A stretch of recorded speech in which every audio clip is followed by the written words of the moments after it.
everyone, I'm Kelly. I'm here today to talk a little bit about what's keeping anxiety alive in you. Let me start by saying what's not keeping anxiety alive. It has nothing to do with the fact that you're weak or weird or crazy. No, it's really not that personal. The only thing keeping anxiety alive is innocently and unknowingly getting caught up in this anxiety cycle over here. And getting caught in this anxiety cycle really is just a habit. And good news is, habits can be changed. So let's talk about what this anxiety cycle is. We'll start over here in the top right corner, and that's the first step known as the invitation. Everybody gets an invitation to stress out, get anxious, feel panicky. Everybody, whether you struggle with anxiety or not. We are literally wired to feel anxiety. This is something that everybody gets. It's a biological function. So, in a sense, anxiety really is a normal emotion, something we're really meant to feel from time to time. So, everybody gets this invitation. You know, it may be about having a job interview or public speaking or, for some it's meeting new people. For others, it's kind of kooky phobias. My mom, for instance, just goes into full-blown panic attack mode if there's like a bird walking in front of her on the street. So everybody has their own personal invitations. And everybody gets invited to this party. Everybody. That's really important to remember. So everybody gets this invitation to stress out. And once they get that invitation, they experience an initial bodily response. So the body is designed to respond a certain way when we feel stressed or afraid or anxious or panicky. If you think about it, it's really a survival mechanism. If we sense a threat or danger, we kind of want our body to go into go mode, you know? We want our bodies to step on the gas and get ready to get going. If you think about it, say you're hiking in the woods and you come across a bear, you know? You don't want to sit there and say, hey bear, should I pet you? Can I hug you? You kind of look like my teddy bear. Or should I run? I don't know, you kind of have big teeth. Maybe I should climb a tree. Maybe I could fight it, I don't know. No, you want your body to get moving pretty quickly because it can mean the difference between life and death. So this response, this initial response is very automatic. It happens even when we're not in mortal danger. Just anytime we feel threatened, anytime we have like a stressful, fearful, anxious thought, it's going to respond the same way because this system really doesn't know the difference between real danger and kind of a more perceived abstract danger. So it's going to respond the same time every way and the same time every time. And this is, everybody gets this initial response. My husband's one of the calmest people you'll ever meet, but he still gets a little nervous before a job interview. He feels the pricklies up his neck or might sweat a little. That's how everybody is. Everybody gets that initial response to stress. And this is where we really notice the difference between people that struggle with anxiety and people that don't. So those who don't struggle with anxiety tend to exit the cycle after that initial physiological response. They don't really sweat the fact that they're sweating or their heart rate's a little elevated or, they're blushing. They know it's just anxiety and not much more. They know that it's a temporary, fleeting emotion and really doesn't carry a lot of weight or meaning. So, this is when people that don't struggle with anxiety hop right out of the cycle. They don't get caught up in it. But those of us that do struggle, we get kind of pulled in. And this step right here is a misinterpretation of that initial physiological response. We don't like that elevated heart rate. We don't like how our breathing has increased a little and gotten more shallow. We don't like sweating. We don't like feeling on edge or fearful.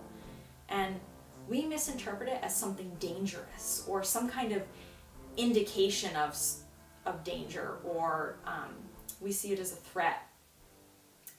A lot of people may think that the anxious, panicky sensations are a heart attack. A lot of people end up in the emergency room because a panic attack kind of mimics the same sensations as a heart attack.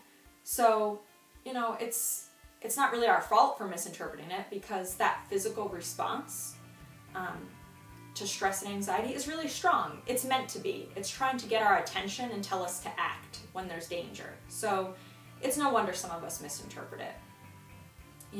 And not only do we see it as dangerous, we also worry about what it means. Like, oh my God, I was so anxious. What does that mean? Does that mean my potential employer noticed it in the interview and won't hire me? Does it mean I'm somehow weak?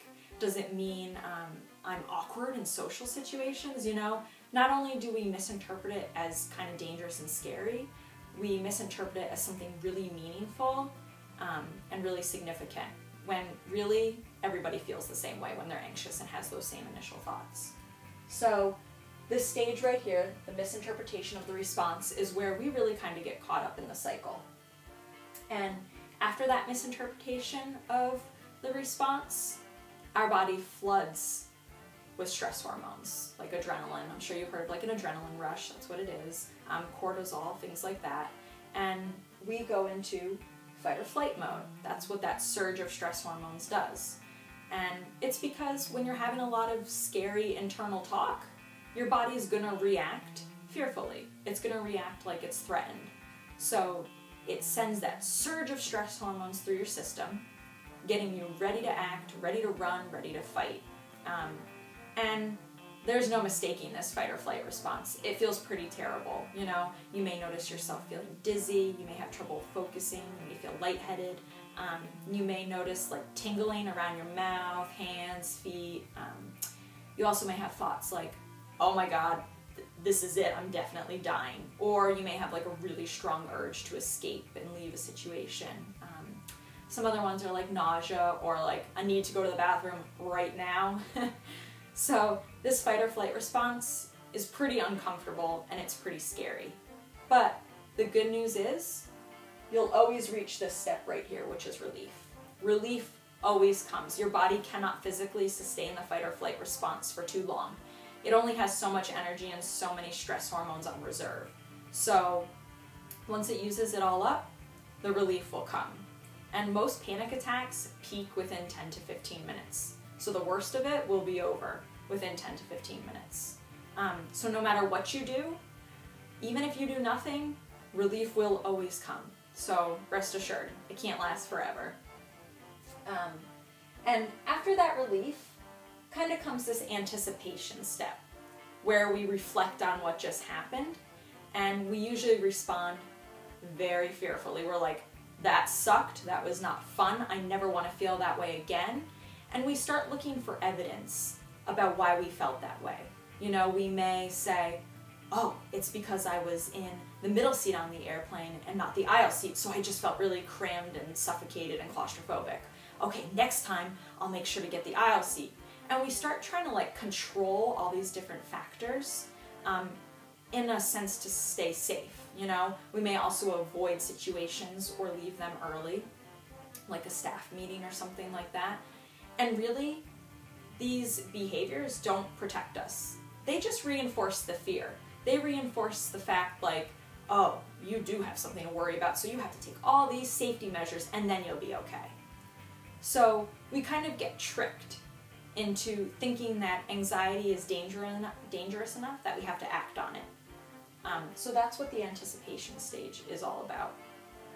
It gets us set up and feeling fearful for the next time this awful experience happens again. So that right there is the anxiety cycle. And if you're interested in my coaching services, the main focus will be exiting the cycle right here, like non-anxious folk do. So if you're interested, please contact me, and thanks for listening.